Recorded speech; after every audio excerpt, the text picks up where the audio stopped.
Hey everyone, it's Jack from WhatCulture.com and I'm here with just some quick news regarding WWE 2K18, the little virtual wrestling realm where you can control your faves. And they've announced some new faves. The final announcement now, the full roster page is available online, but we're just going to run through the last few guys who were announced by Fandango and Tyler Breeze in a very funny video, which I recommend you watch. But let's just run through some of the bigger names right now that were announced for 2K18. Names such as JBL, Tatanka, Typhoon, Tatsumi Fujinami, quite a varied selection of guys, Jay the Snake Roberts, Stone Cold Steve Austin, Ultimate Warrior. They kind of packed in a lot of current roster names as well. There were some 205 Live guys, Rich Swann, Grand Metalik, Noam Dar, Jack Gallagher.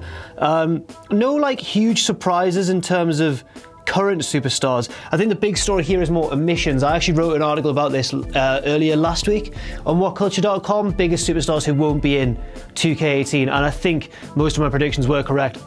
Guys who debuted too late to really be included in the game's development, like the Hardys mainly, and guys like Drew McIntyre, who is of course now NXT champion. The other big story here is that I've bolded two names because they didn't mention it overtly in their announcement video, but when the names flashed up on screen, there was a little sticker on their little presentation cards that said Seen Enough Mode or Seen Enough Edition, which I googled, and that's a special sort of special edition version of the game you can buy, which basically includes like a Cena mode where you get to relive some of his old rivalries or whatever. But you can only play as RVD and Batista in that edition. RVD and Batista, that's like, they're pretty big guys you'd expect to be in the game regardless.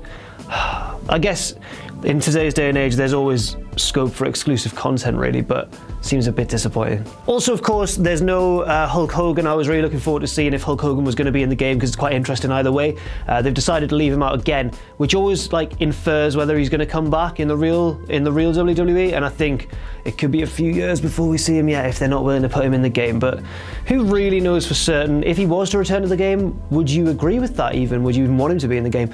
Also, guys like Demolition weren't in, who of course are part of the lawsuit currently being undertaken against WWE for the concussion-related injuries and all the rest of it.